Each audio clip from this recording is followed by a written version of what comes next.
यह कहानी आपको बहुत बड़ी सीख देगी। किसी गांव में दो सगे भाई रहते थे। बड़ा भाई अमीर था, उसके पास किसी भी चीज़ की कमी नहीं थी। छोटा भाई गरीब था, मेहनत और मजदूरी करके अपने और अपने बच्चों का पेट भरता था। एक दिन दोनों भाइयों में बहस होने लगी और बहस होते होते दोनों भाइयों में मतभेद हो गया।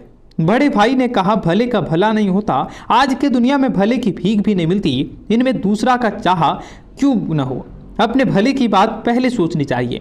छोटे भाई ने कहा, नहीं भैया, तकलीफ दूसरों को हो तो ऐसे में अपना भला कैसे हो सकता है। बड़े भाई ने कहा, चल हम गांव के लोगों से ही पूछ लेते हैं, तेरी बात अगर सही निकली तो मेरे पास जितना भी धन है वह सब तेरा होगा, और मेरी बात सही निकली तो तेरे पास जितना भी धन है वह सब मेरा होगा। छोटे भाई ने कहा, ठीक है चलो।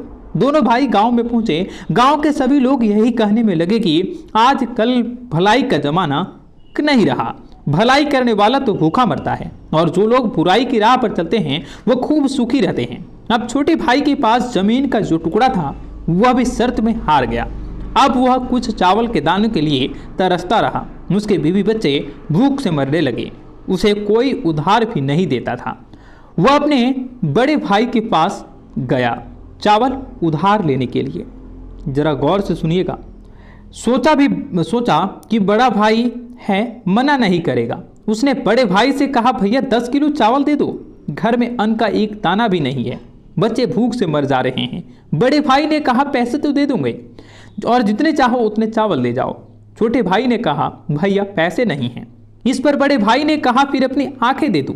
छोटे भाई ने सोचा कि बड़ा भाई है, मजाक कर रहा होगा, पर बड़े भाई ने एक आंख निकलवा लिया और 10 किलो चावल दे दिया। यह देखकर उसके बीवी और बच्चे रोने लगे और बोलने लगे, तुमने ये क्या कर दिया।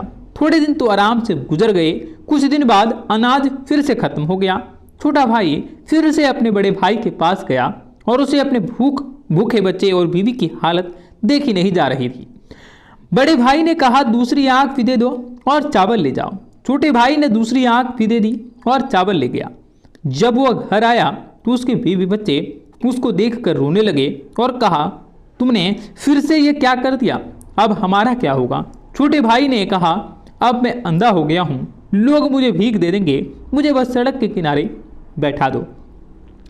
दूसरे दिन ने उसकी पत्नी ने उसे रोज रास्ते पर बैठा आती थी, जिससे उसका रोज का काम चलने लगा।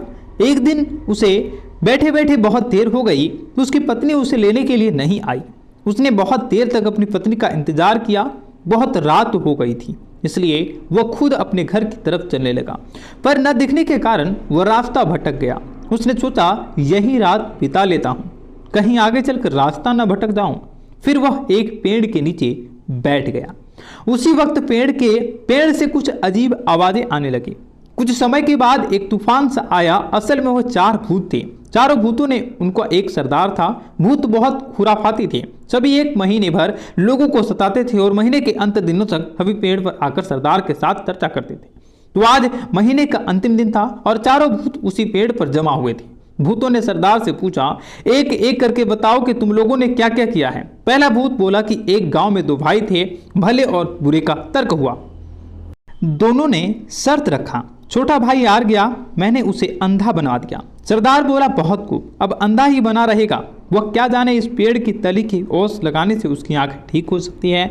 मगर दूसरा भूत बोला, मैंने रामनगर जिले की सारी नदी नाले झरने तालाब और सब कुछ सुखा दिया, पानी के लिए हाहाकार मचा हुआ है, दूर दूर तक पानी नहीं है, सब यूं ही तड़प कर मर जाएंगे। भूतों का सरदार बोला, बहुत खूब, प्यासे मर जाएंगे सब, उन्हें क्या पता कि पहाड़ के तले से मिट्टी की परतें हटा देने से पानी फिर से आ सकती है।